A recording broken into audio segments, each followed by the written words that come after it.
रूप पाहता लोचने सुख झाले वो साधनी सुख झाले वो साधनी साधनी सुख झाले वो साधनी रूप लोचने सुख झाले वो साधनी सुख झाले वो साधनी झाले हो विठ्ठल बरवा तो माधव बरवा विठ्ठल बरवा विठ्ठल बरवा तो माधव बरवा विठ्ठल बरवा तो माधव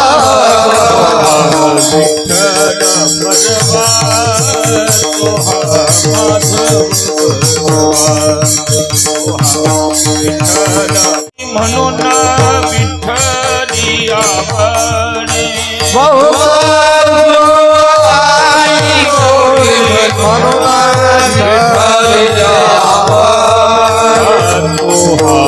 विठ्ठल बरवा विठ्ठल बरवा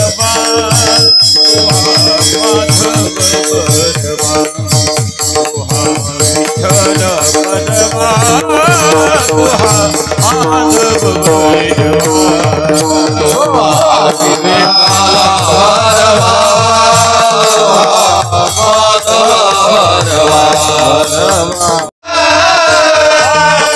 फूमा देवी वर बापत फूमा देवी वर सोहा विठ्ठल बरवा सोहा माधव बरवा सोहा विठ्ठल बरवा सोहा माधव बरवा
मना गुंतु माया जाले मना गुंतु माया जाले मना गुंतु माया जाले मना गुंतु माया जाले आला बड़ी ग्रासा वया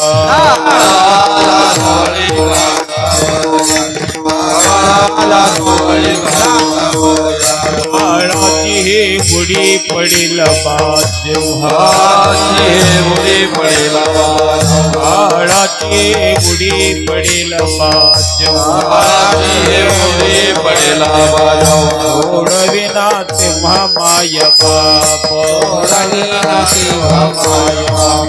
छोड़ विना छोड़ विना बंधु पाठीची वही बहीण सोडविना बंधू पाठीची बहीण सोडविना बंधू पाठीची बहीण सोडविना बंधू पाठीची बहीण जे कामेना दूर राहे जे कामेना दूर राहे जे कामेना दूर राहे सोडविना राजा देशाचा सोडविना राजा देशाचा सोडविना राजा देशाचा सोडविना राजा देशाचा अनेक सोयरे भली भली अनेक सोयरे भली भली अनेक सोयरे भली भली बाळाची हे उडी पडेल बाळाची हे उडी पडेल बाळाची हे उडी पडेल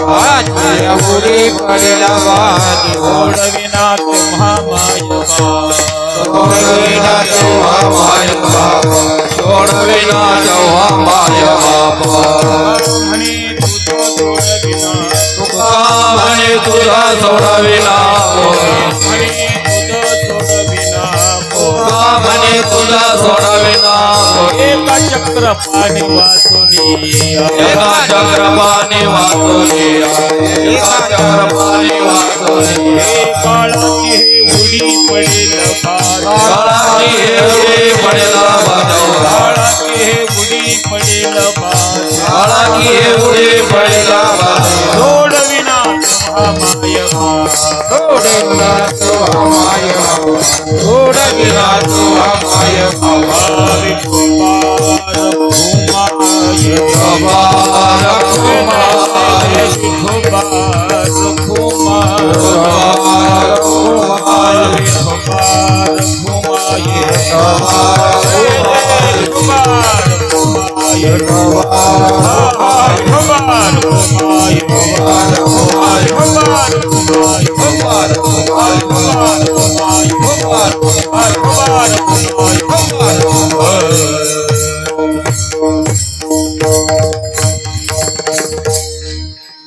म्हणा भास्कर महाराज काळ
काळाला जवळी ग्रासावया काळाला जवळी ग्रासावया काळाची हे बुडी पडेल जेव्हा काळाची हे बुडी पडेल जेव्हा सोडविना तेव्हा मायबाप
काळ आला जवळी ग्रासावया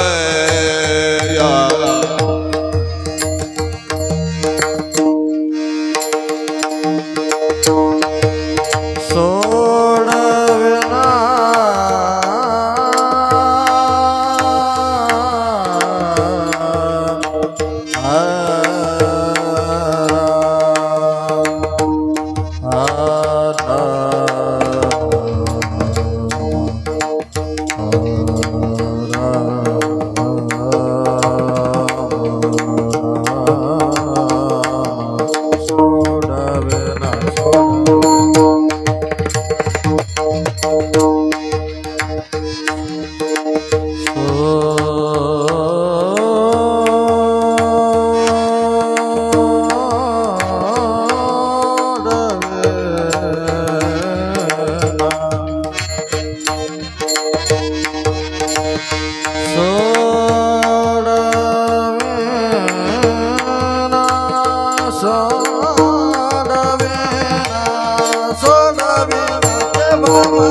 गपधनी सा सा सा गपधनी सा सा सा गपधनी सा सा गपधनी सा सा सा गपधनी सा सा गपधनी सा सा गपधनी सा सा गपधनी सा सा गपधनी सा सा सा नि नि नि ध ध ध ग प ध नि सा सा सा नि नि नि ध ध ध ग प ध नि सा सा सा नि नि नि ध ध ध ग प ध नि सा ग प ध नि सा ग प ध नि सा ग प ध नि सा ग प ध नि सा ग प ध नि सा ग प ध नि सा ग प ध नि सा ग प ध नि सा ग प ध नि सा सा सा सा नि नि नि ध ध ध ग प ध नि सा सा सा नि नि नि ध ध ध ग प ध नि सा सा सा नि नि नि ध ध ध ग प ध नि सा ग प ध नि सा ग प ध नि सा ग प ध नि सा ग प ध नि सा ग प ध नि सा ग प ध नि सा ग प ध नि सा ग प ध नि सा ग प ध नि सा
सोडविना तेव्हा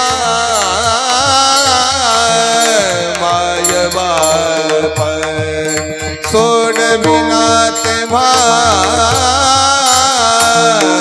माय बाप काळाची मुळी पडेला बाते काळाची मुळी पडेला बाते काळाची मुळी पडेला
समचरण सरोजम सांद्र नीलांबुदाभं जगन्नीत पानिमंडनं मण्डनानं करण तुलसी माला कंदरं कंजनेत्रं सदैधवलासं विठ्ठलं चिन्तयामि।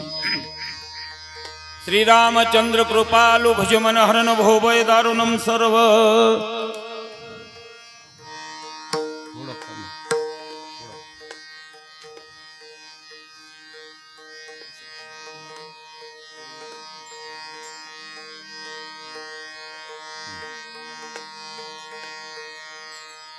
श्रीरामचंद्र कृपालु भुजमहरण भवदारणं नौकंजलोचन कंजमुख करकंज पदकंजारण आत्मरूप गणेश केली स्मरण होय सकळ विद्येंचे अधिकरण तेची वंदू श्रीचरण श्री गुरूंचे ते नमस्कारो नियाता पांडुरंगा करो प्रथम पांडुरंगा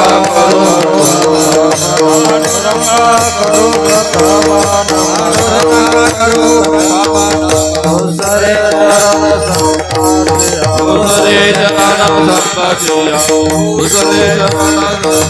पांडुरंगा करो मन मन पांडुरंगा करो मन मन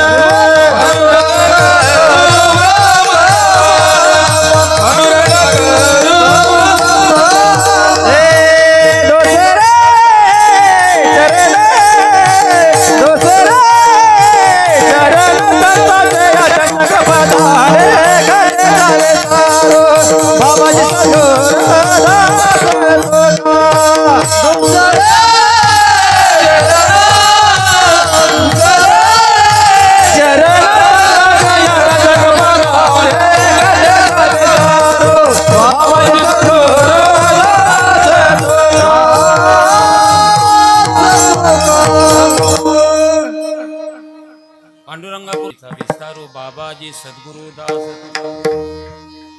नको नको मना गुंतू माया जाळी काळावला जवळी ग्रासावया काळाची हे उडी पडेल बा जेव्हा सोडविना तेव्हा मायबाप सोडविना बंधू पाठीची बहीण शेजेची कामीन दूर राहे सोडविना राजा देशाचा चवधरी अनिक सोये रे भली भली काळाची हे बुडी पडेल बा जेव्हा सोडविना तेव्हा माय बाप तुका म्हणे तुझ सोडविना कोणी एका चक्र पाणी वाचोनिया काळाची हे बुडी पडेल बा जेव्हा सोडविना तेव्हा माय बाप आता माझे दंडवत तुमच्या संता चरणासी तुमच्या संत चरणासी तुमच्या संत चरणा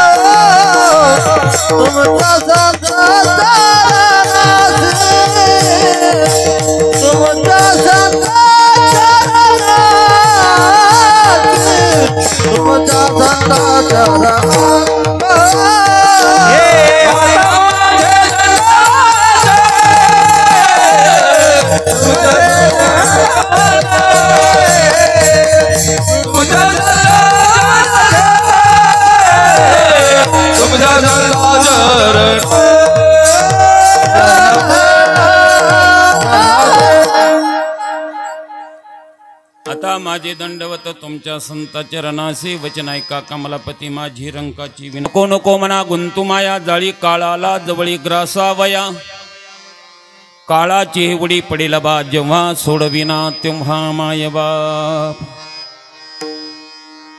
प्रस्तुत कीर्तन रूपी सेवे करता निवडलेला भंग तो ज्या महात्म्याच्या मुख कमलातून प्राप्त झाला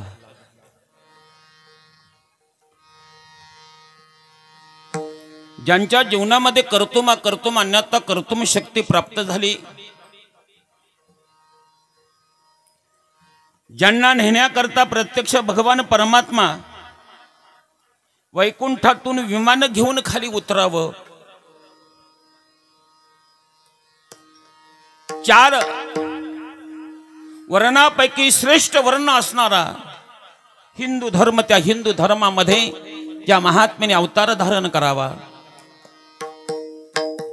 इंद्रायच्या तीरावर एक छोटस वसलेलं गाव नामदेव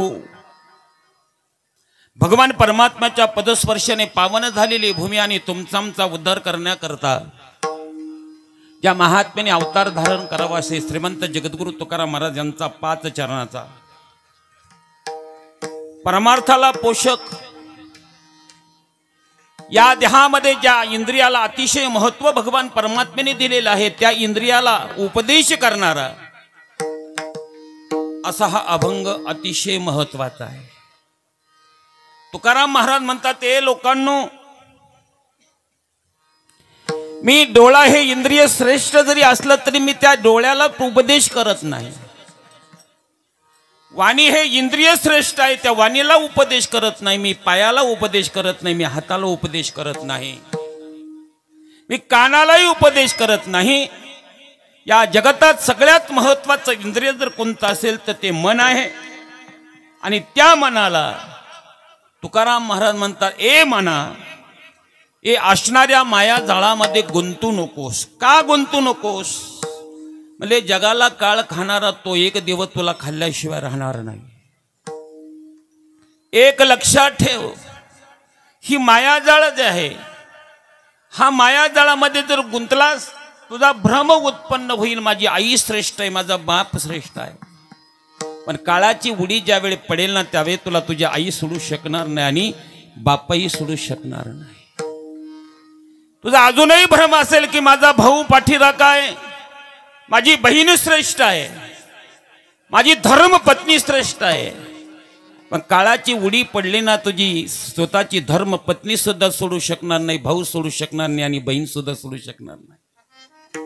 तुला वाटत असेल मला राजकीय आधार आहे, माझा असणारा या जगाचा राजा माझा सखा आणि स्वैर आहे, तो राजा सुद्धा तुला या काळाच्या तावडीतून सुटवणार नाहीये. या जगात एकच अशी व्यक्ती आहे, अशी जगात एकच चालना आहे, अशी जगात एकच शक्ती आहे, अशी जगात एकच साधन आहे, अशी एकच जगतामध्ये संपूर्ण जगत ज्यांच्या अंशावर उत्पन्न झालेले अशी एक विशिष्ट प्रकारचं चैतन्य ते म्हणजे भगवान परमात्मा. तोच तुला सोडवणार आहे, बाकी तुला कोणी सोडवणार नाही. तुझ्या अंतकरणामध्ये जो माया रूपीने भ्रम झालेला आहे तो भ्रम डोक्यातून काढून ठेव. म्हणून मी तुला उपदेश करतो, मना तू सावध हो. विठाला विठाला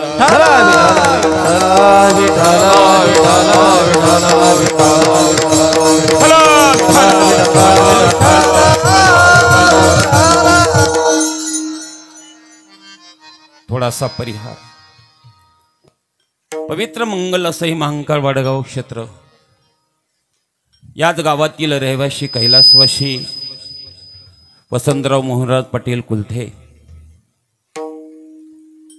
यांना हा मृत्यूलोक सोडून 1 वर्ष होत आहे. त्यांच्या जीवनामध्ये केलेलं चांगलं कर्म, केलेलं वाईट कर्म, केलेलं पाप, केलेलं पुण्य या धर्माची फेड परत करत असताना काही न्यूनता प्राप्त झाली असेल, काही पुण्य कमी पडलं असेल, काही कर्म कमी पडलं असेल, ते कर्म आणि त्याच्यात वाढ व्हावी, पुण्याची वाढ व्हावी, पापाचं क्षालन व्हावं, याच्याकरता मुलाने त्यांचा असणारा जो धर्म आहे तो धर्म श्रद्धेनं ज्या दिवशी केल्या जातो त्याला श्राद्ध विधी म्हणतात.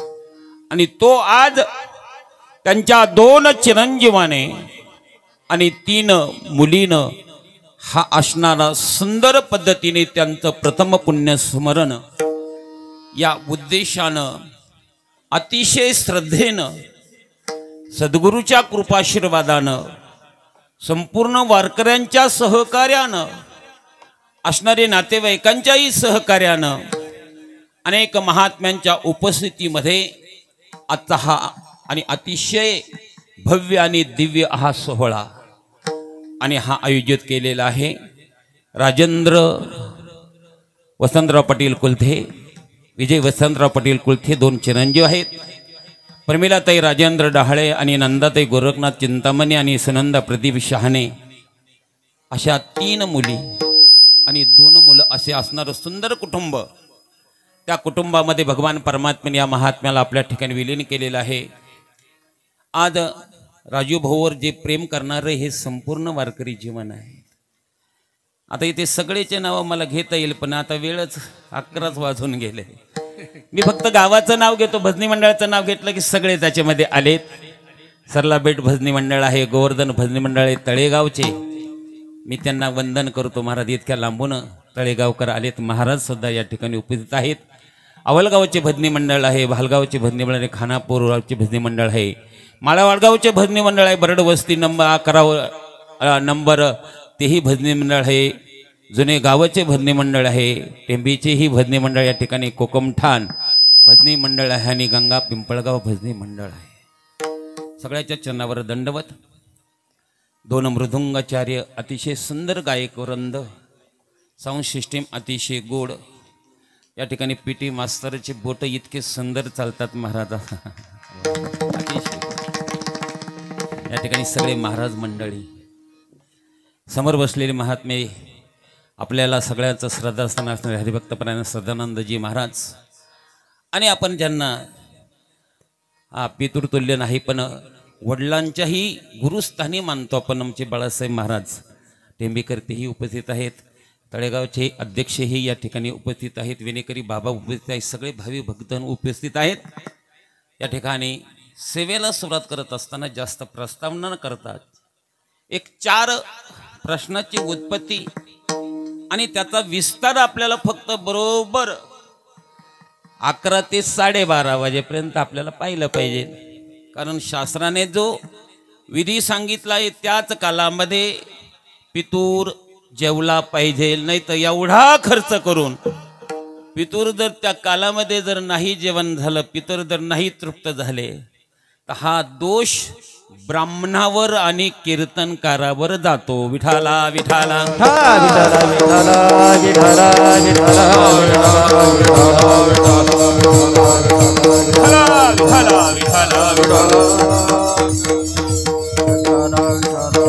पहिला प्रश्न असा आहे की श्राद्ध 13वा 10वा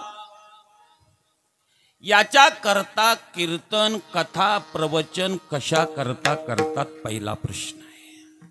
आता एवढा मोठा खर्च करायचा आहे, हे कीर्तन कशा करताय हेच आपल्याला लक्षात आलं तर बाकीचे मंडळी आपल्या नंतर ते सुद्धा कथा कीर्तन 10व्याच्या 13व्याला श्राद्धाला करतील. जर कथा कीर्तन कशा करता करावं हे जर नाही कळालं, एकाने विचारलं मी त्यांना, ते म्हणले कीर्तन कथा कशा करता करतात, ते म्हणले 10व्याच्या वेळेस लोक इकडं तिकडं टापा मारण्यापेक्षा करमणूक म्हणून 10व्याचं कीर्तन करावं.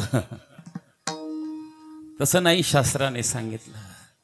महाराज म्हणतात पहिला प्रश्न असा आहे की कशा करता ही कथा कीर्तन करावं, याची फलश्रुती काय आहे. दुसरा महत्वाचा प्रश्न असा आहे की जी व्यक्ती जाते ती व्यक्ती गेल्यावर मुलाने कुठल्या प्रकारचं कर्म करावं, ते कर्म करत असताना किती प्रकारचे कर्म आहेत. तिसरा महत्वाचा प्रश्न असा आहे, मुलाने कर्म करत असताना जर ते कर्म चुकलं तर ते प्रायचित्त मुलाने भोगावं का ब्राह्मणाने भोगावं. आणि चौथा महत्वाचा प्रश्न असा आहे, महाराज म्हणतात जर हे कर्म इथं केलं, आता वडील कुठं गेले माहीत नाही, कारण जाताना शास्त्राने 4 लोक सांगितले. काही स्वर्ग लोकात जातात, काही वैकुंठ लोकात जातात, काही ब्रह्म लोकात जातात, काही कैलासात जातात आणि काही नरकात जातात. मग आपण आपले वडील नेमकं कोणत्या लोकात गेले हे आपल्याला जर माहीत नाही, मग आपण हा विधी करत असताना तो विधी कोणत्या पद्धतीनं केला पाहिजे. एवढं जरी झालं ना तरी भरपूर कीर्तन होईल. एवढ्यात आपल्याला विठाला विठाला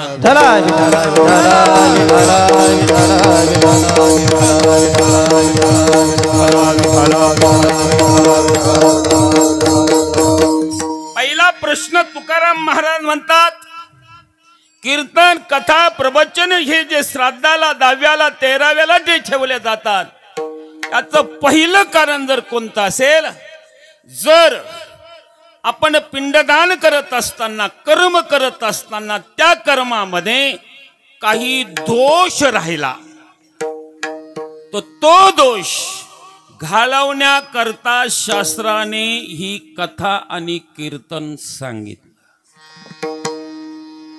जळती दोषाचे डोंगर शुद्ध होती नारी नर गाती ऐकाती सादर ती पवित्र हरी कथा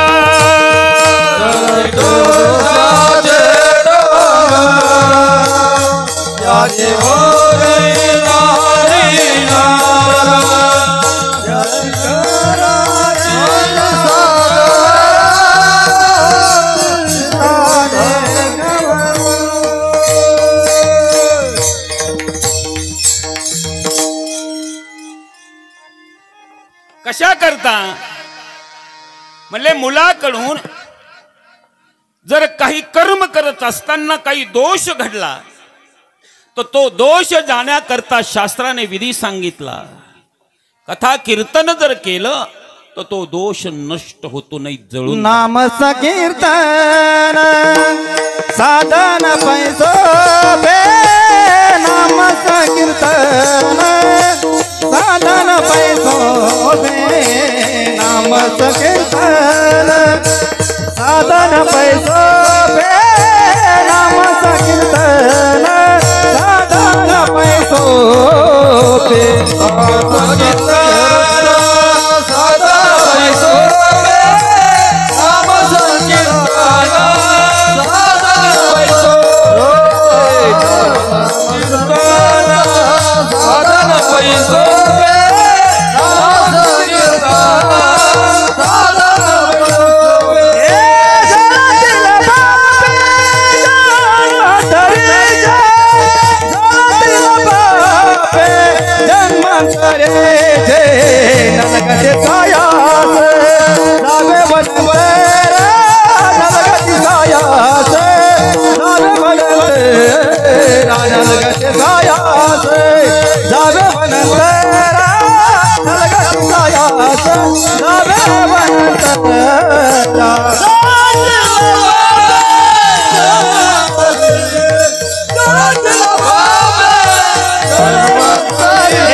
एखादा दोष झाला तो दोष जाण्याकरता शास्त्राने हा विधी सांगितला. जळती दोषाचे डोंगर शुद्ध होती नारी नर गाती ऐकती सादरती पवित्र हरी कथा भक्ती पंथ बहु सोपा पुण्य नागव या पापा. पहिला प्रश्न सुटला, लक्षात आला. दोष जर घडला गेला तर तो दोष राहू नये, आपले असणारे पितर संतुष्ट व्हावे, वडिलाला चांगली सद्गती प्राप्त व्हावी याच्याकरता गीता आणि कीर्तन असावं. पण ती कथा कीर्तन इथे शेरा मारला तुकाराम महाराजांनी. ते म्हणले ती पवित्र हरी कथा, पवित्र शब्द वापरला महाराज. कोणती कथा नाही, पवित्र शब्द असा आहे की ज्याच्या जीवनामध्ये आचार चांगला आहे, ज्याच्या जीवनामध्ये उच्चार चांगला आहे, आणि आचार विचार आणि उच्चार ही तीन गोष्टी ज्याच्या जीवनात आहे त्याची कथा श्रवण केल्यावर मग मात्र दोष जातो, तसा जात नाही. ज्ञानोबा सांगतात, अरे आपणच अगोदर एकदम घाणीनं भरलेलं आहे आणि दुसऱ्या माणसाला आपण आलिंगन देण्याकरता प्रयत्न जर केला तर महाराज म्हणले आपली घाण दुसऱ्याला लागल्याशिवाय राहणार नाही. हा तुकोबरायचं प्रमाणे भजन करा सांगतो. विठाला विठाला विठाला हे घायळासी करिता संग, हे घायळासी करिता संग अंगो अंगी माखिला ए अंगो अंगी माखिला हायळासी करिता संग रे. आपण अगोदर भांबलेला आहे. आपले विचार चांगले नाही, आपले उच्चारही चांगले नाही. महाराज म्हणता एका माणसाने विचारलं म्हणले महाराज आमच्या मुलीचं लग्न झालंय, मुलगी इंजिनियर आहे, मुलगाही इंजिनियर आहे, पण 2च महिन्यामध्ये त्यांचा घटस्फोट झाला. याचं कारण काय मला सांगा. मी त्याला सांगितलं 2च कारण असेल त्याला. पहिल्यांदा मुलीच्या लग्नाला आशीर्वाद पहिल्यांदा कोणी दिला तो एक मला सांग, आणि अक्षदा टाकत असताना त्या अक्षदा सगळं टाकल्या का तुकडे केलेले टाकले एवढं सांग. काय लोकांची मर्यादा आहे महाराज. लग्नामध्ये 50-50 लाखाचे लग्न करतात लोक, पण अक्षदा जर पाहिले ना जो भात शिजवतात ना ते चाळलेले खालचे तुकडे झालेले लोक त्यालाच कलर देतात आणि ते पिशवीमध्ये भरतात.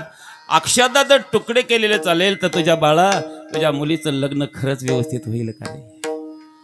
ज्याचा आशीर्वाद द्यायचा आहे त्याचा आचार वेगळा आहे का, त्याचा विचार वेगळा आहे का, त्याचा उच्चार कसा आहे हे पाहिलं पाहिजे. आणि मग त्याच्या हाताने जर आपण आशीर्वाद जर दिला ना महाराज मरेपर्यंत मुलगी सुखी झाल्याशिवाय राहणार नाही याचं चिंतन आहे. तुकाराम महाराज म्हणतात हे पवित्र हरी कथा श्रवण केली रे केले त्या निमित्ताने जर केली. आज राजूभाऊनी एवढे मोठे वारकरी या ठिकाणी जमा झाले, सुंदर इथे कथा चालू झालेली आहे. महाराज यांचे असणारे परमपूज्य वडील वसंतराव यांनी बऱ्याच वाऱ्या आपल्या बरोबर केल्या. तुम्ही श्राद्ध निस्त पिंडदान जर केला असेल तरी वसंतरावला वैकुंठात भगवान परमात्म्याने जागा दिलेली आहे. महाराज विठाला विठाला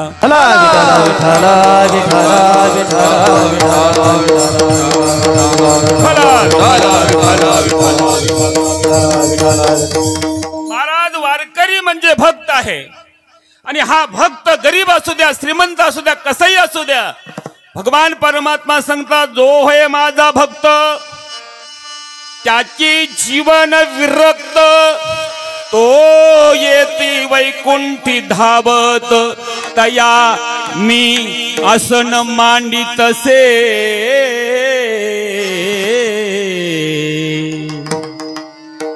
भगवान परमात्मा स्वतः सांगतात अर्जुना ऐक, जो माझा भक्त माझ्याकडे धावत येतोय तो कसा जरी असला तरी मी स्वतः त्याला वैकुंठात अरे माझ्या हाताने आसन टाकून त्याला जागा देतो. महाराज म्हणतात मग असा वैकुंठाची प्राप्ती जर ज्याच्या जीवनामध्ये होत असेल तो किती नास्तिक असू द्या कसाही असू द्या, महाराज म्हणले तो कथेमध्ये येऊन बसला रे बसला की तो पवित्र झालाच. विठाला विठाला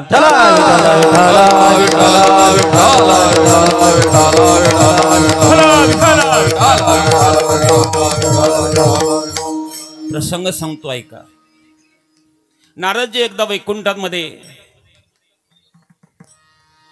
द्वारकेमध्ये गेले. ऐका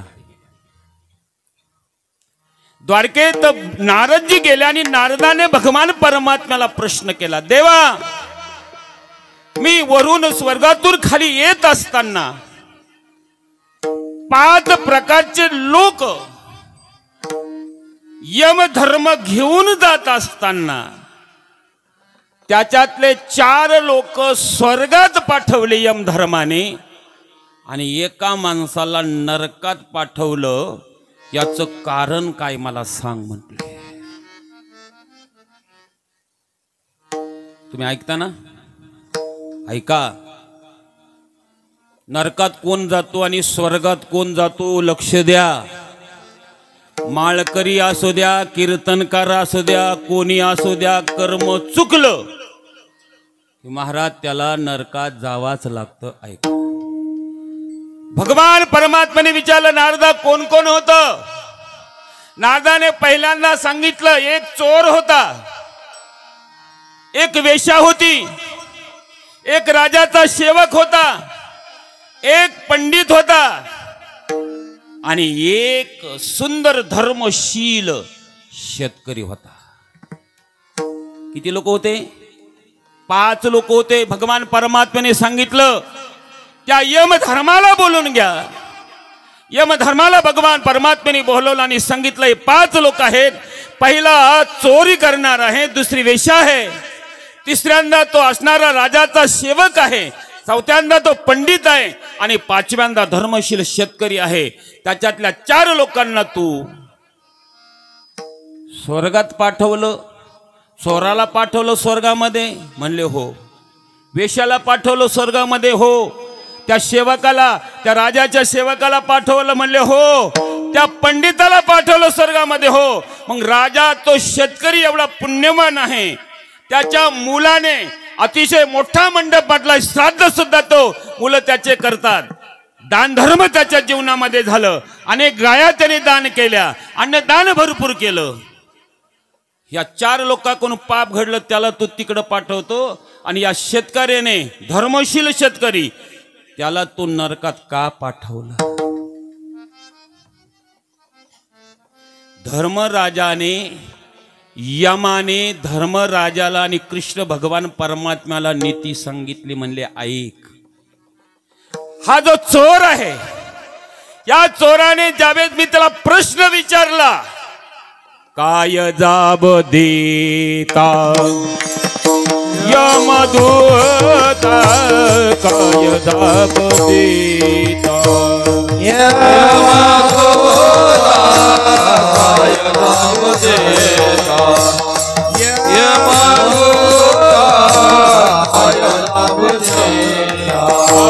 तुका म्हणे तू सुकुमार झालासी.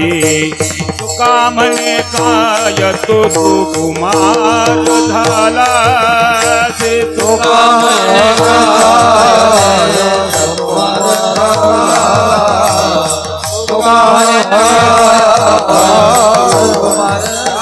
हे काय जाब देसी यमदूता, काय जाब देसी यमदूता.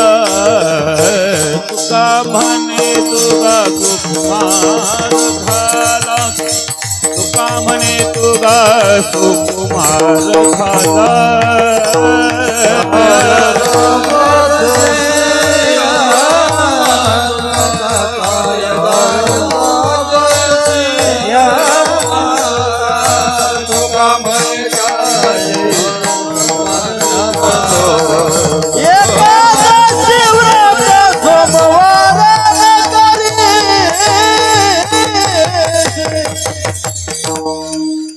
महाराज म्हणतात यमाने त्याला प्रश्न केला, का चोराला तू स्वर्गात? यमाने सांगितलं, प्रभू हा जो चोर आहे ना, हा चोर हा खानदानी चोर नाही. मग याने आपले मुलं, आपली पत्नी उपाशी मारायला लागली, काहीच साधन नाही. म्हणून यांनी चोरी हा धर्म स्वीकारला.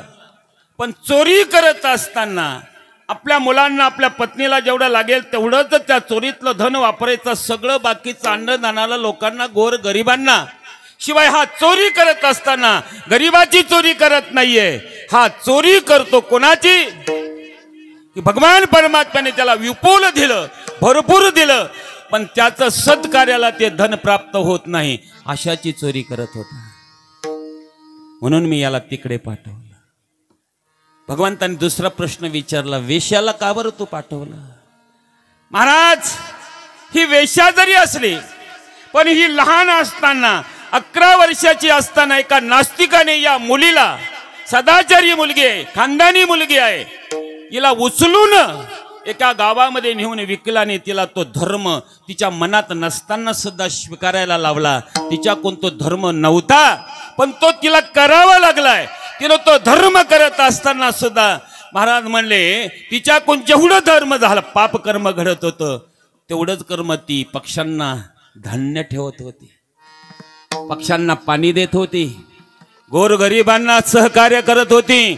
हिच्या मनात हे पाप नव्हतं, पण करावं लागलं तिला प्रारब्ध कर्मानुसार, म्हणून मी तिला स्वर्गात पाठवलं. तिसरा प्रश्न विचारला, या असणाऱ्या राजाच्या सेवकाला का बरं तू स्वर्गामध्ये पाठवलं? याने अनेक लोकांना फटके दिले, अनेक लोकांना मारलं. तिथे काही लोक चांगले होते त्यांनाही त्रास दिला, जे नास्तिक होते त्यांनाही त्रास दिला, आस्तिकांनाही त्रास दिला. तरी तू याला स्वर्ग का पाठवलं? त्या नियमधर्माने सांगितलं, याच्या अंतकरणामध्ये आस्तिक लोकावर जर न्याय असताना सुद्धा अन्याय राजाच्या हुकुमाने करावं लागत होतं. याचं अंतकरण तळमळत होतं. हा करत नव्हता, हा पाप कर्म करत नव्हता, पण राजाने सांगितल्यामुळे त्याला ते कर्म करावं लागलं. आणि कर्म झाल्यावर तो पश्चाताप करत होता, देवाला विनंती करत होता, देवा माझं संगोपन या राजाच्या हातात असल्या कारणानं मला नको त्याची चाकरी करावं लागते, म्हणून मी याला तिकडे स्वर्गात पाठवलं. महाराज मला या असणाऱ्या पंडिताला का पाठवलं? कारण हा पंडित जो आहे, हा पंडित जेवढे पैसे लागतात तेवढे कर्माला, तेवढे न घेता तो दुप्पट कर्म करून पैसे कमवत होता. लोकांना नको तो मार्ग सांगायचा आहे.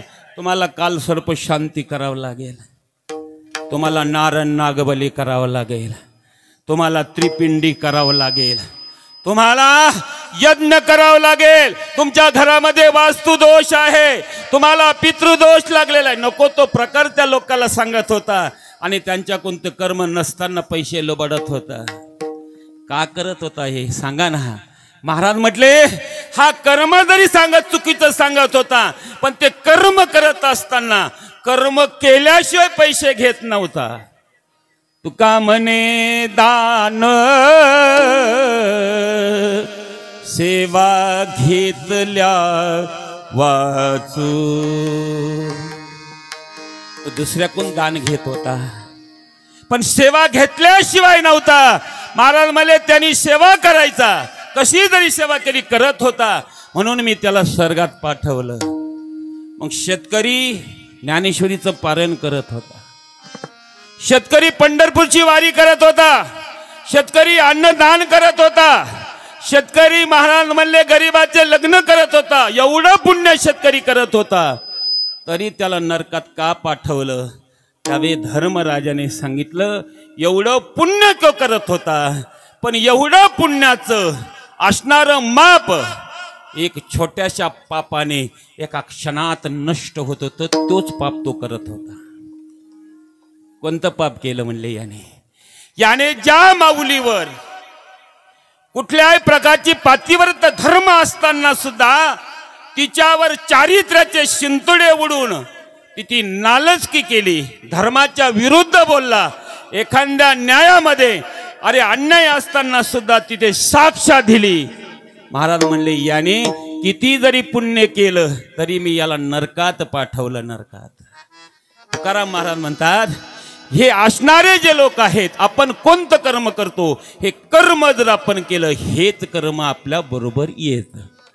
केले कर्म झाले त्याची भोगाले, केले कर्म झाले त्याची भोगाले, केले कर्म झाले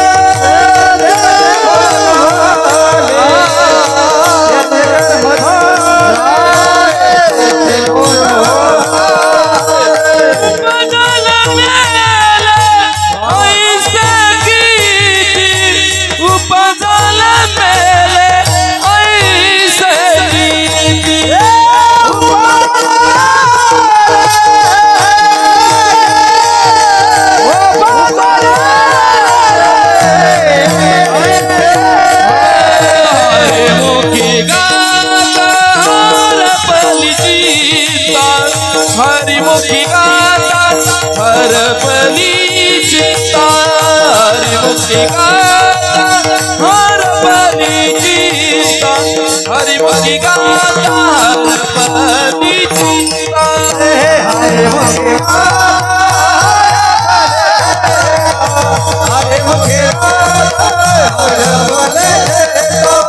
हरिमुखी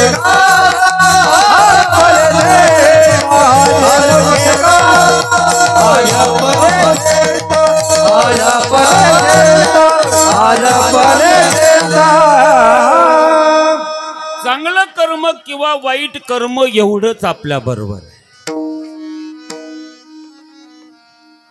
रुपाई सुद्धा आपल्या बरोबर नाही बरं का भाऊ. रुपाई सुद्धा आपल्या बरोबर नाही. चांगलं कर्म आणि वाईट कर्म एवढंच आपल्या बरोबर आहे. एक भागवतामध्ये कथा लिहिली ऐका.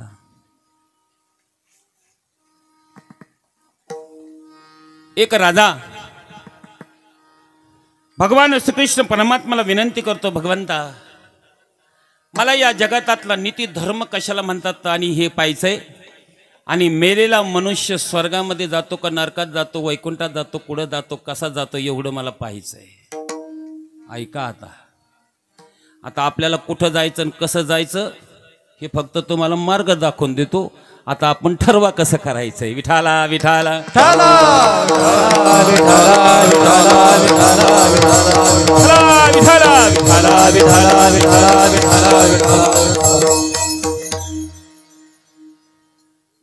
तुमच्या लक्षात आलं ना आता. वारकरी असू द्या, कीर्तनकार असू द्या, कोणी असू द्या, कर्म चुकलं की पुण्याचा क्षय होतो एवढं लक्षात ठेवा. आणि तो बिगर माळकरी असू द्या, नास्तिक असू द्या, कोणी असू द्या, पण त्याच्याकडून जे लागणारं कर्म जर चांगलं होत असेल ना महाराज, तर भगवान परमात्मा त्याला चांगल्या ठिकाणी जागा देतो. एवढा सिद्धांत आपल्या लक्षात ठेवा. आता दुसरा प्रश्न निर्माण केला की मनुष्य मेल्यावर तो नरकाला जातो की स्वर्गाला जातो, की त्या माणसाला जर स्वर्गाची, वैकुंठाची, कैलासाची प्राप्ती करायची असेल, ब्रह्मलोकाची प्राप्ती करायची असेल, ए भगवंता मी तुला प्रश्न विचारतो, सांग ना मला तो मार्ग जाण्याचा कसा आहे. त्यावेळी भगवान परमात्मा सांगतात, ऐक तुला जर मार्ग जर पाहायचा असेल ना, तर इथून 25 किलोमीटर अंतरावर एक जंगल लागेल. त्या जंगलामध्ये पहिली वस्तू तुला जी भेटेल, ती वस्तू जर तुझ्याशी संवाद करू लागली, तिला पहिला प्रश्न विचार, माणसाला जर स्वर्गात जायचं असेल तर कोणता मार्ग आहे, आणि नरकात जायचं असेल तर कोणता मार्ग आहे. मनुष्य निघाला. भगवान परमात्म्याने कृपा केली त्याच्यावर. कृपा केल्यावर तो 25 किलोमीटर अंतरावर गेला. आतमध्ये एक सुंदर मोठा असा विशाल वृक्ष होता की त्या वृक्षाचं नाव आहे अश्वत्थ. त्या वृक्षाचं नाव आहे पिंपळ. त्या पिंपळ वृक्षाला जवळ गेल्यावर त्या पिंपळ वृक्षाच्या पारंब्या ज्या होत्या ना, महाराज म्हणतात त्या अशा सर्पासारख्या अशा सळसळ करत होत्या. एवढं विशाल खोड होतं. त्या खोडातून एक अशी आकृती तयार झालेली होती मानवाची. त्या माणसाने तिथे पाहिलं आणि त्याला विचारलं, अरे वृक्षराज, मी आतापर्यंत अनेक पिंपळ पाहिले, पण तुला पारंब्या पिंपळाला फक्त खोडाला असतात, वर नाहीये, पण या सर्पासारख्या पारंब्या ज्या दिसतात या कशाच्या आहेत, आणि ही मनुष्याची आकृती तुझ्या खोडावर झाली ती कशाची आहे सांग ना. त्यावेळी त्या असणाऱ्या वृक्ष राजाने त्याच्याशी संवाद केला. महाराज म्हणतात, जे असली गरुड पुराण आहे त्या गरुड पुराणाच्या 7व्या अध्यायामध्ये याचा उल्लेख आलेला आहे. भजन करा विठाला विठाला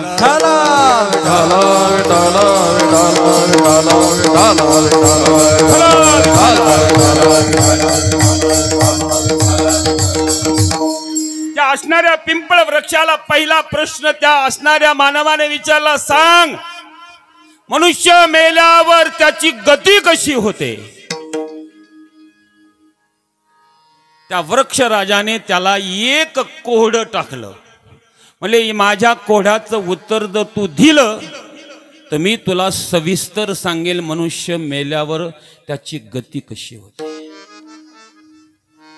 कोहडा ऐका, जिवंत असताना काळा रंग असतो, त्याचं अस्तित्व संपायला लाल कलर तयार होतो, आणि अस्तित्व संपल्यावर पांढरा रंग तयार होतो.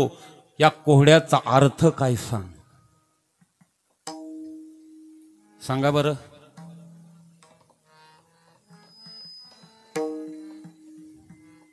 तुला काय आला आणली तर असे म्हणते काही काही लोक.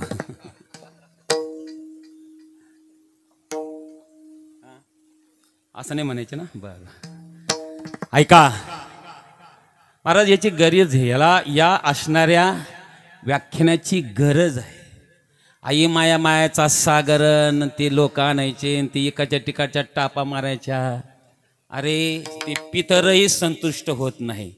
माणसं 2 तास हसून जातात रे, पण गेल्यावर बाहेर गेलो यायला त्या कार्यक्रमात होतं, पण ते त्याला तालच नव्हता, त्याला स्वरच नव्हता, त्याचं वक्तृत्व चांगलं नव्हतं, नुसता विनोद करत होता. अभंगाचा त्याचा काहीच संबंध नव्हता.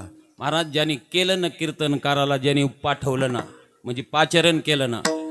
आता नारायण भाऊने हे सगळं केलेला खेळ आहे. नारायण भाऊ पवार एक कीर्तन जर घेतलं तर 1 यज्ञाचं पुण्य होतं. आज 1 यज्ञाचं पुण्य झालं भाऊ तुम्हाला. आता विठाला विठाला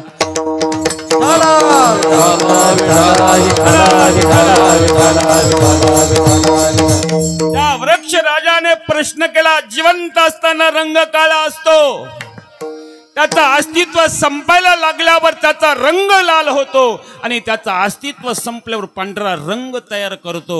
त्याचा कोड्याचा अर्थ सांग, मी तुला सांगतो. मनुष्य जीवन कशाला म्हणतात? तो हुशार होता, त्याने सांगितलं तो जिवंत असताना काळा असतो, त्याचं नाव आहे कोळसा. काय नाव आहे त्याचं? त्याचं अस्तित्व संपायला लागलो, त्याचा रंग होतो लाल आणि त्याचं अस्तित्व संपल्यावर राख होती पांढरी. त्या वृक्ष राजाने सांगितलं तीच गती आहे रे मानवाची. जोपर्यंत त्याचं अस्तित्व जिवंत आहे तोपर्यंत तो कर्म करत राहतो, पण ते कर्म काळा आहे का गोर पाहत नाही. ज्ञानोबर आहे ते सांगतात, वर्णन सांगतात. ए अंग गोरे आणि तरुणे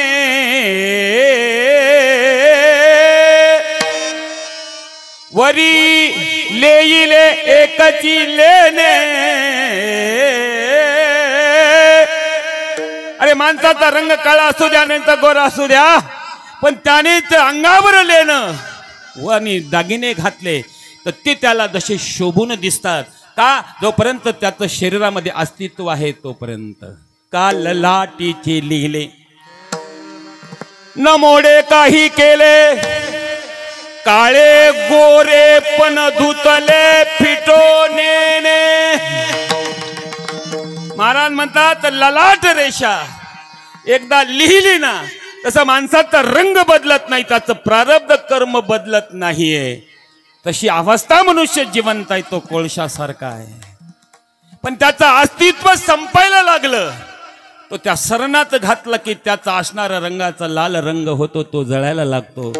आणि दुसऱ्या दिवशी जर पाहिलं ना रे मानवा, त्याची 4 चिमटी माती तयार होते, राख तयार होते आणि ती राख तयार होती, तिचा रंग पांढरा होतो.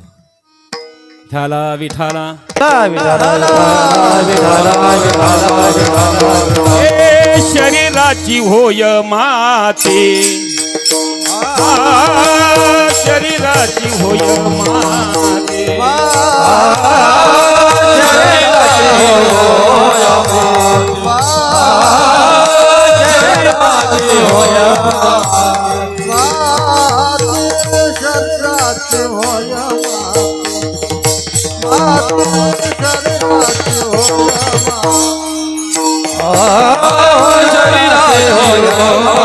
चरेराचे होय माती, चरेराचे होय संगाती.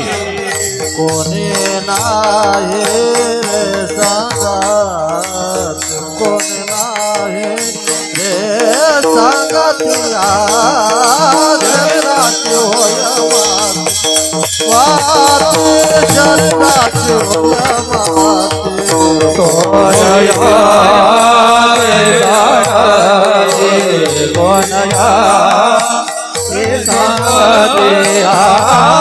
चरेराचे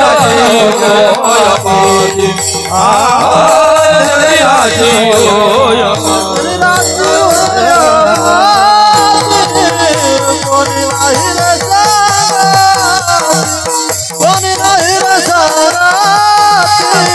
कोणी नाही रे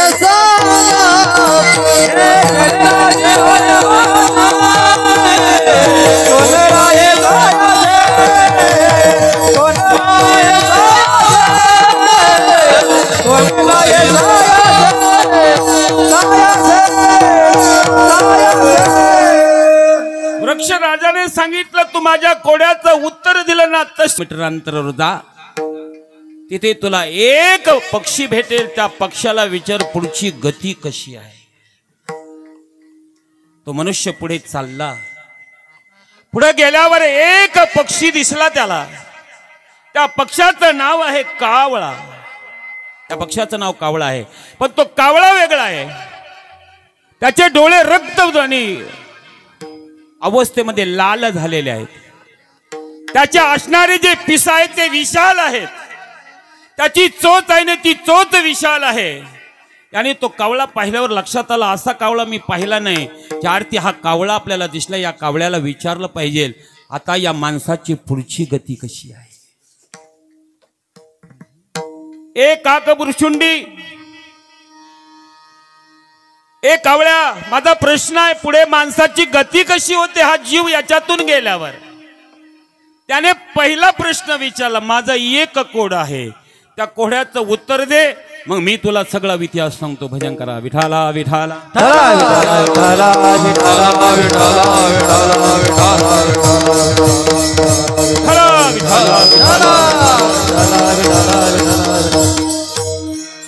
पक्षाने पहिला प्रश्न विचारला, सांग या जगतामध्ये सगळ्यात मोठं धन कोणतं आहे. कोणतं धन मोठं आहे. परमार्थ माधन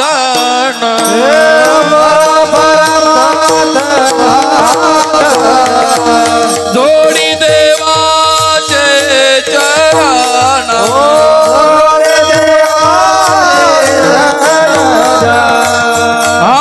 भावया जतन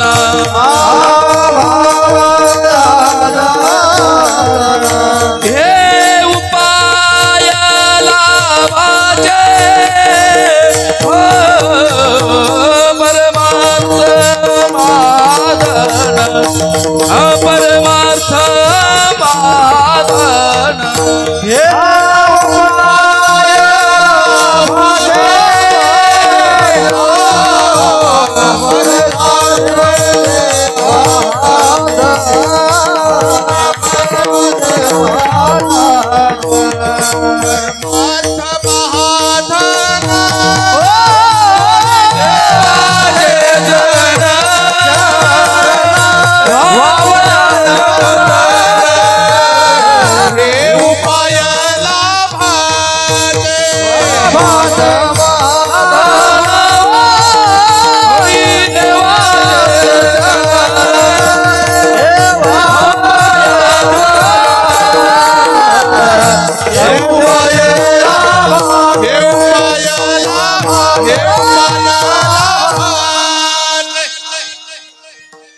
आपल्याला जर प्रश्न विचारला असता तर सगळ्यात मोठं धन कोणतं आपण म्हणलं असतो 24 कॅरेट. काय म्हणला असं बाळासाहेब. 24 कॅरेट. तुकाराम महाराज म्हणले हे धन जर सगळ्यात मोठं असतं तर तुकाराम महाराजांनी सांगितलंच नसतं. काळाचे धन कुबेराचे आद्य काळाचे धन कुबेराचे काळाचे धन कुबेराचे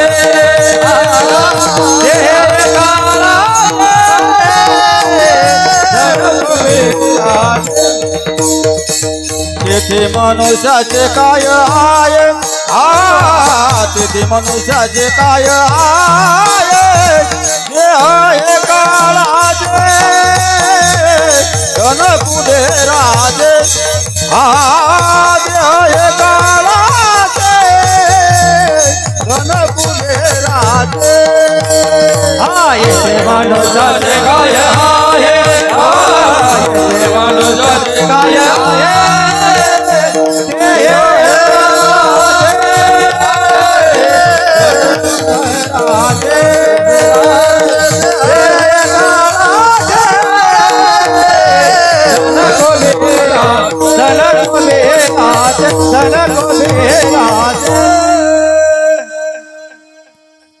त्यांनी सांगितलं या जगतामध्ये सगळ्यात मोठं धन जर कोणतं असेल, परमार्थ महाधन, जोडी देवाचे चरण, याच्यासारखं मोठं धन जगात नाहीये महाराज. म्हणजे बाकीचे धन आहे मोठं नाही का? तुकाराम महाराज म्हणले हे धन जर मोठं असतं तर तुकाराम महाराजाला प्रमाण म्हणायची गरजच नव्हती. धन मिळून या कोटी, हे धन मिळून या कोटी,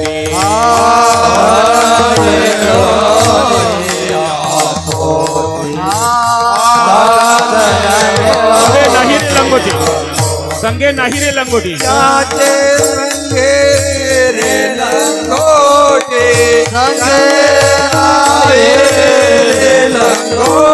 हे पाने खासी पाने खासी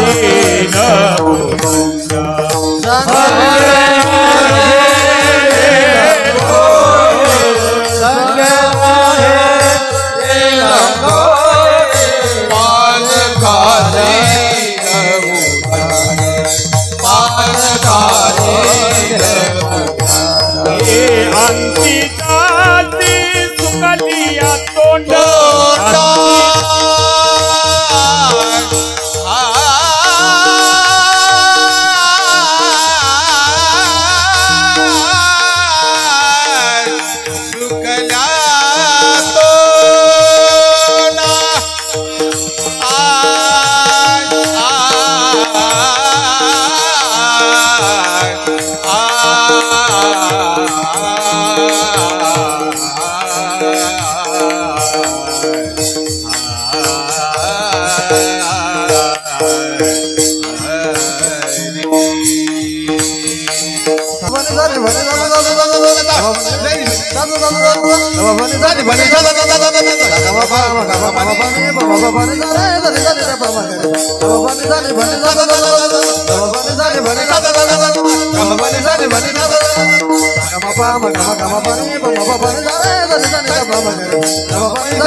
अंती जाती सुकलिया तोंड, हाय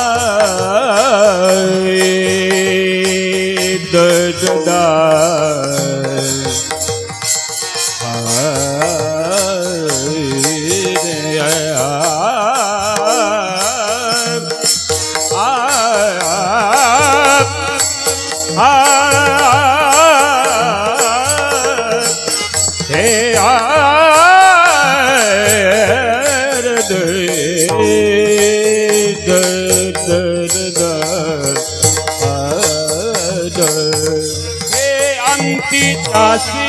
सुकलिया तोंड, अंती जासी सुकलिया तोंड, पाने खासील उदंड, पाने खासील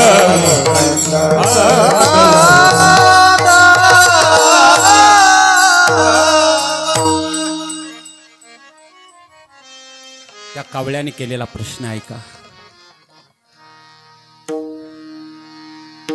हे कीर्तन जरा लवकर पाहिजे नव्हतं.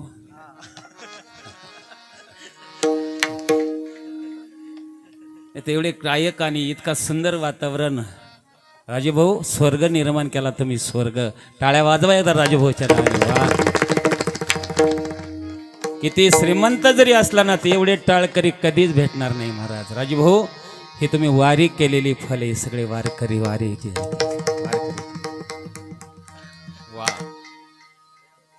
ऐका.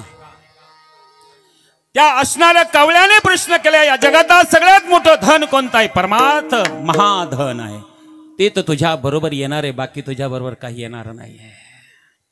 माझा प्रश्न असा आहे, मनुष्य मेल्यावर तो कशी गती पुढे करतो मला सांगा ना. हा काळक राजा तुम्ही सांगा. त्यावेळी कावळ्याने सांगितलं, मला विचारण्यापेक्षा अजून पुढे जा, 25 किलोमीटर अंतरावर एक पशु भेटेल तुला.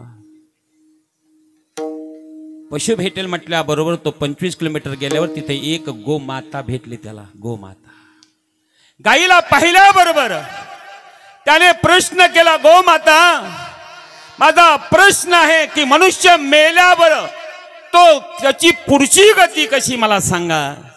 त्यावेळी त्या गोमातेनं त्याला पहिला प्रश्न विचारला. मी एक तुला कोडं सांगते, त्या कोड्याचं उत्तर जर तू दिलं तर मी तुला पुढचा प्रश्न सांगेल. सांगा. त्या मातेनं विचारलं, या जगतामध्ये सगळ्यात मोठा जर बंधन कशाचं असेल तर मला सांग, कशाचं बंधन आहे. आणि मग त्या जीवाने सांगितलं, या जगतामध्ये सगळ्यात मोठं बंधन जर कोणतं असेल तो मोह नावाचा विकार आहे. मोहाने माणूस लयाला जातो, मोहाने माणूस संसार करतो, मोहाने माणूस अधर्म करतो, मोहाने माणूस शेती करतो, मोहाने माणूस नोकरी करतो, सगळं काही मोहाने करतो. महाराज म्हणले त्या मोहाच्या बंधनामध्ये गुंतल्यावर मनुष्य पाप कर्म सुद्धा करतो. त्या गोमातेनं सांगितलं, बाळा तू उत्तर फार सुंदर दिलं, आता तुझं उत्तर मी तुला देते.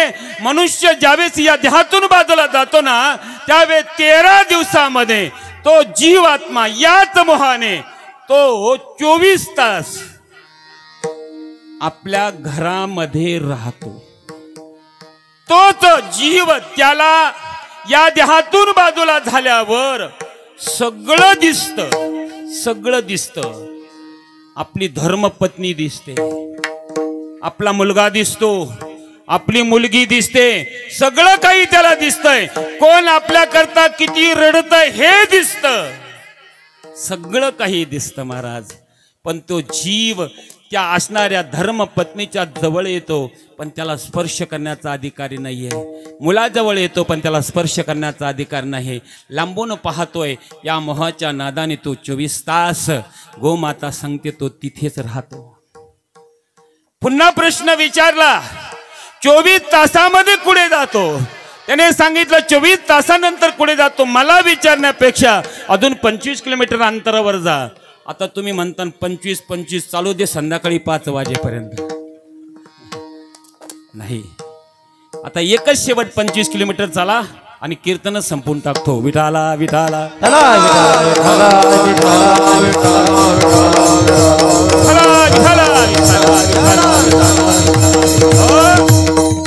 एक 25 किलोमीटर अंतर गेल्यावर एक शांतता निर्माण होते.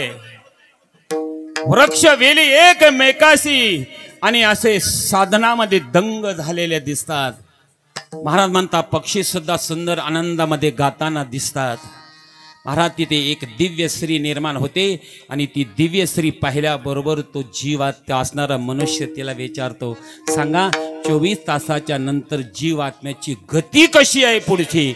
आणि त्या मातेनं त्याला एक प्रश्न विचारला, माझ्या प्रश्नाचं उत्तर जर तू दिलंस तर मी तुला पुढची सगळी गती सांगेल. मग तिने प्रश्न विचारला, या जगतामध्ये संपूर्ण जगत ओतपोत भरलेलं आहे वस्तूनं, त्यापैकी तुझ्या बरोबर कोणती वस्तू येते तेवढं सांग.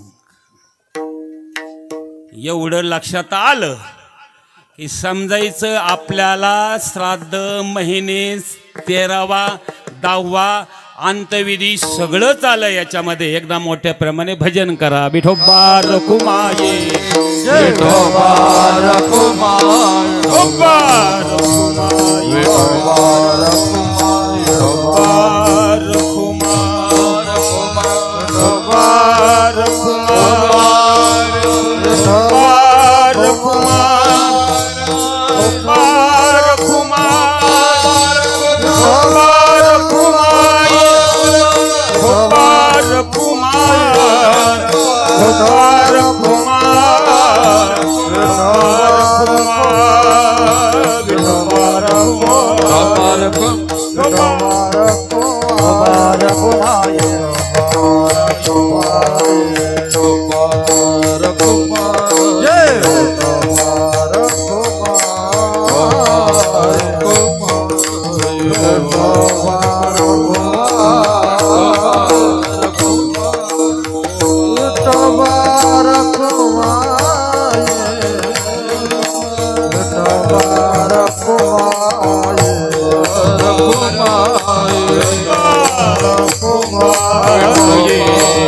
जय जय जय विठोबा रखुमा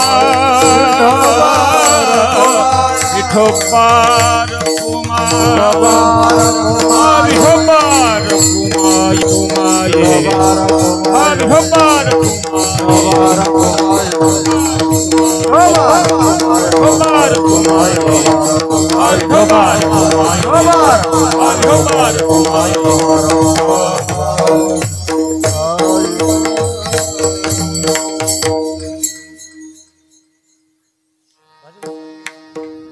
शेवट त्या स्त्रीनं केलेला प्रश्न आहे ऐका.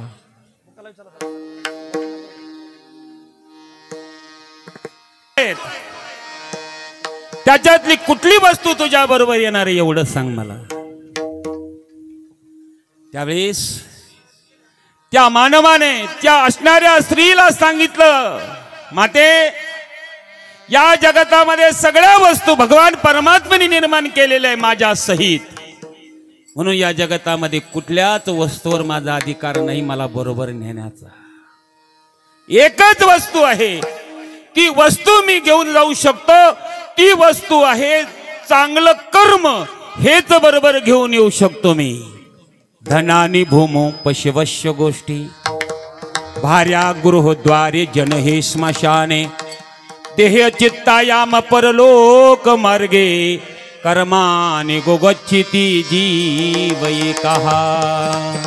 चांगलं कर्म वाईट कर्म एवढंच बरोबर घेऊन येतो, बाकी काहीच घेऊन येत नाहीये. मग त्या बाईनं स्त्रीनं विचारलं, चांगलं कर्म कशाने उत्पन्न होतं आणि वाईट कर्म कशाने उत्पन्न होतं एवढं सांगू तुला.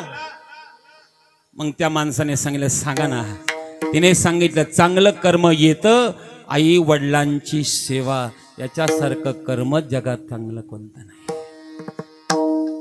वैजापूरची घटना सांगतो. जवळ आपलं वैजापूर आहे. लक्षात येईल आपल्याला आई वडिलांची सेवेचं कर्म कसं आहे. विठाला विठाला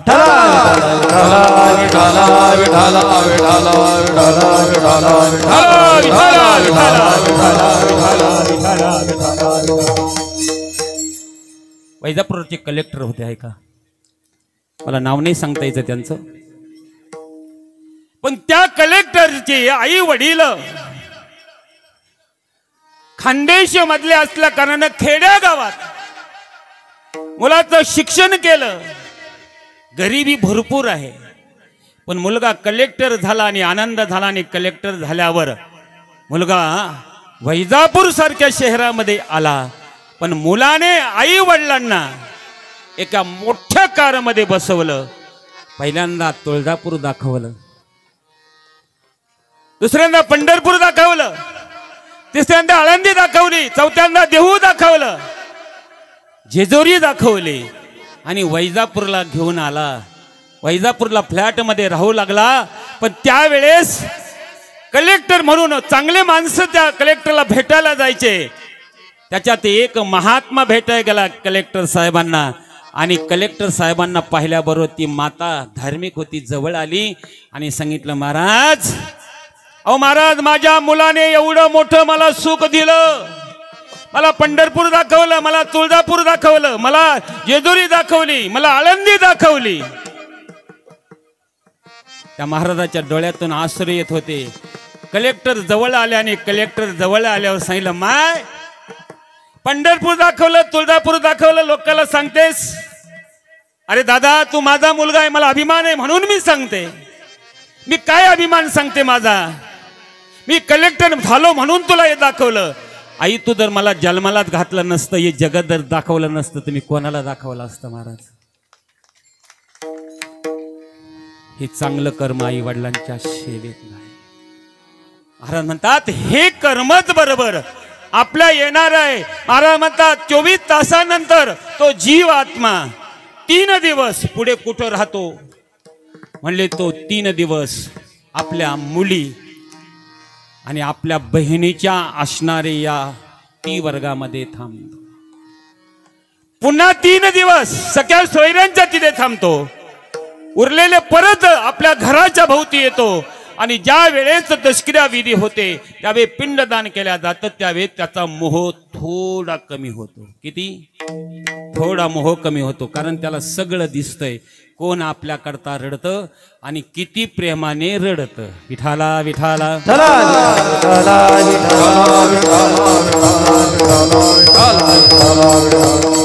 मरमंद मोले घातले रडया नाही आसुआनी माया नाही आसुआनी माया. हे सासूसाठी रडे सुना भाव अंतरीचा भिन्न. अरे काय संतांनी आपल्याला उपदेश केला. तो जीवात्मा पाहतोय 10 दिवस. कोण आपल्या करता रडतय, कोण आपल्या बरोबर येणार आहे. नाही कोणाचे कोणी तुझे नवे हे नाही कोणाचे कोणी तुझे नवे रे कोणी. अंती जाशील एकला रे प्राण्या माझे माझे म्हणून. अंती जाशील एकला रे प्राण्या माझे माझे म्हणून. प्राण्या मायेचा बाजार, प्राण्या मायेचा बाजार, प्राण्या मायेचा बाजार, प्राण्या मायेचा बाजार. बहीण कुणाचे भाऊ कुणाचा कोण कुणाचे सगळे सोय रे. बहीण कुणाची भाऊ कुणाचा कोण कुणाचे सगळे सोय रे. जगापाठी सर्व राहिले तुझतील धागे दोरे. जगापाठी सर्व राहिले तुझतील धागे दोरे. नाही कुणाचे कुणी तुझे नवे रे कोण. नाही कुणाचे कोणी तुझे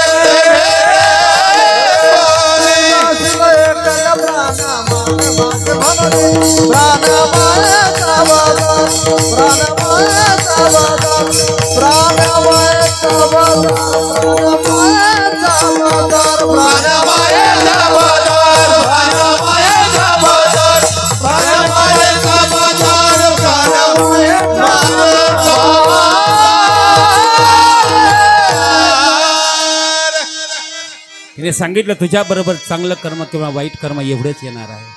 ते कर्म केल्यावर 10वा झाल्यावर 11वा करावा, 13वा करावा.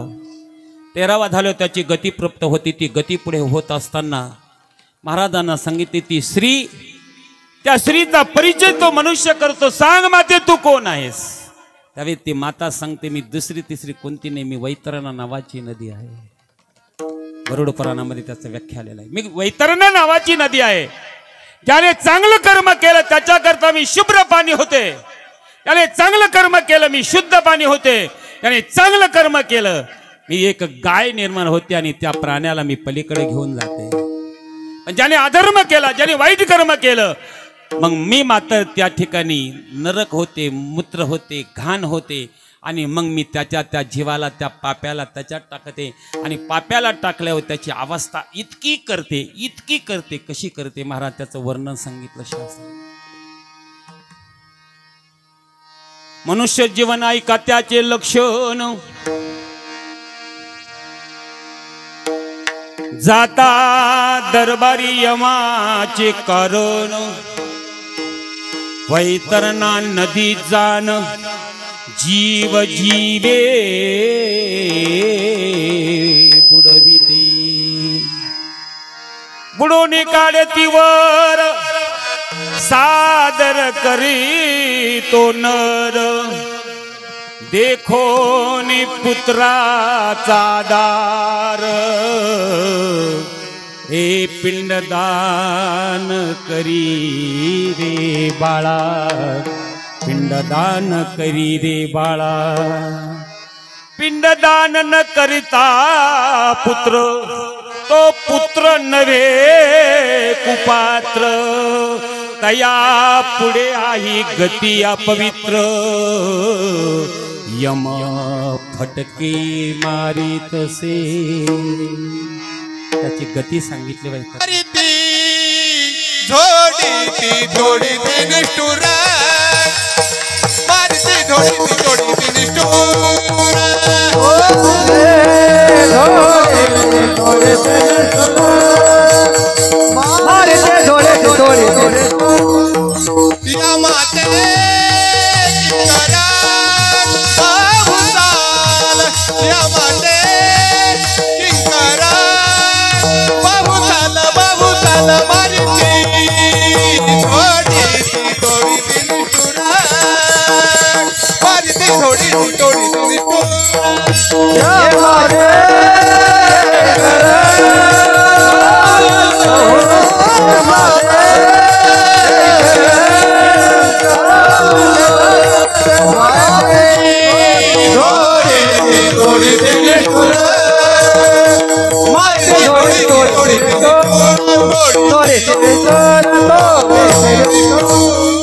महाराज पत्र हातात घेतात, त्याचं नाव चित्रगुप्त आहे. तिथून पुढे 265 दिवस हा खटला चालतो. तो खटला चालत असताना पहिले 100-265 दिवस ज्या दिवशी होतात ते 19 दिवस होतात, 365 दिवस. आज वसंतरावाला 365 दिवस झाले. आज त्यांनी केलेलं पुण्य आणि त्यांच्या मुलाने आणि मुलीनं केलेलं पुण्य ऐका. त्यांच्या मुलाने किती पुण्य केलं. महाराज राजूभाऊनी जवळ 12 वर्ष झाले त्यांचं वारकरी दिंडी सोहळ्याला अन्नदान आहे. संतामुखी देता अन्न होय कोटी कुळाचे उद्धार. शुद्ध बीजा फोटे, शुद्ध बीजा फोटे, शुद्ध बीजा फोटे, शुद्ध बीजा फोटे, शुद्ध बीजा फोटे, शुद्ध बीजा फोटे, शुद्ध बीजा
पुण्य एका पारड्यामध्ये आणि राजूभाऊ त्यांच्या बंधूनं त्यांच्या भगिनीनं केलेलं पुण्य आज किती पुण्य आहे.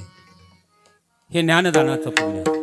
कीर्तन हे ज्ञानदानाचं पुण्य आहे, अन्नदानाचं पुण्य आहे, वस्त्रदानाचं पुण्य आहे, पात्रदानाचं पुण्य आहे, पिंडदानाचं पुण्य आहे. 5 प्रकारचे पुण्य आज पुण्य त्यांनी केलं. त्यांनी केलेलं पुण्य एका पाड्यात आणि वसंतरावने केलेलं पुण्य एका पाड्यात. दोघांचं स्मरण आपल्या भाषेमध्ये तुलना आणि वर त्याला स्मरण म्हणतात. म्हणून दोन्हीचं स्मरण ज्या दिवशी केल्या जातं त्याला म्हणतात प्रथम पुण्य स्मरण. आणि ते पुण्य स्मरण श्रद्धेनं केलं जातं म्हणून त्याला म्हणतात आपल्या भाषेमध्ये श्राद्ध. हे 2 प्रकार आज वसंतरावचं श्राद्ध असल्या कारणानं त्यांच्या असणाऱ्या राजूभाऊ त्यांचे बंधुरात त्यांच्या भगिनी. महाराज फक्त एक लक्षात ठेवा, मनुष्य जीवन आपल्याला चांगलं कर्म फक्त 5च वस्तू सांगतो. एवढ्या वस्तू जपल्या ना तर कर्म चांगलंच होईल. पहिली गोष्ट, गावाला, भावाला आणि देवाला कधीच विसरू नका. ऐका. दुसरा प्रकार, पतिव्रता स्त्रियाचा अपमान आपल्याकडून होणार नाही याची दक्षता घ्या. तिसरा प्रकार, साधूकून कितीतरी चुकलं, साधूकून चुकू द्या, पण त्या साधूचा आपल्या मुखातून वाणीतून अपमान करू नका. हे तिसरा प्रकार आहे. चौथा प्रकार, अन्नदान करत असताना अरे अपोल अन्नदान करा, पण ते अन्नदान करत असताना पात्र पाहून दान करा. आणि 5वा प्रकार, जेने भगवान परमात्मेने देवे दिला देह दान तयाचे करीन चिंतन. भजना गोमाता देवे दिला देह, भजना गोमाता देवे दिला दे, भजना गोमाता देवे दिला देह, भजना गोमाता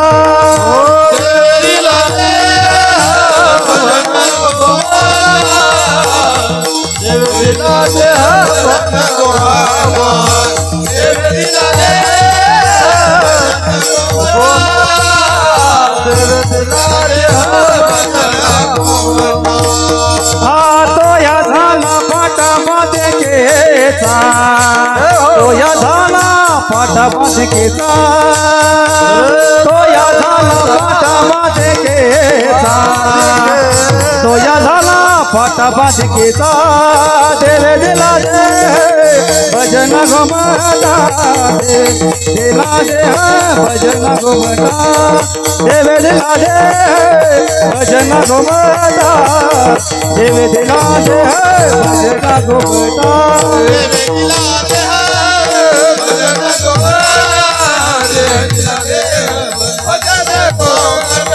देवे दिला दे भजन गोमटा देवे दिला दे भजन गोमटा भजन गोमटा भजन गोमटा फक्त बस हे कर्मच एवढं आपल्याला चांगलं आपल्याला स्वर्गात जागा भगवान परमात्मा दिल्याशिवाय राहणार नाही. पण महाराज हे कर्म चांगलं झालं हे कोणाच्या हातात आहे?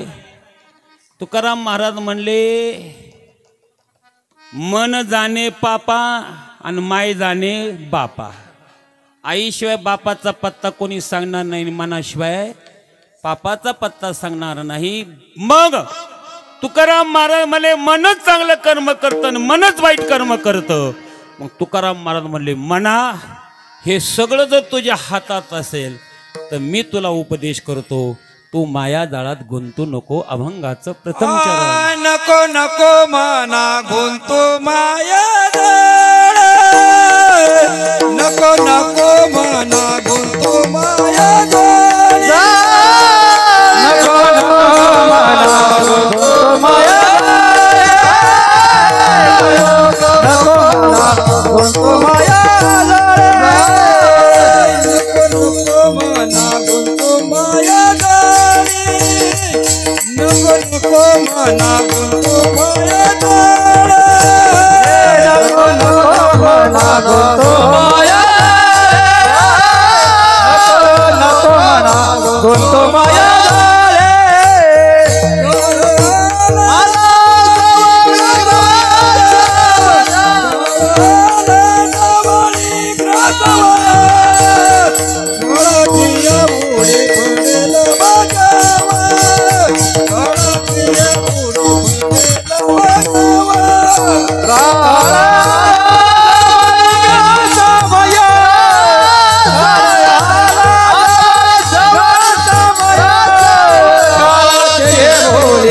पडेल भाजवा काळाची बोली पडेल भाजवा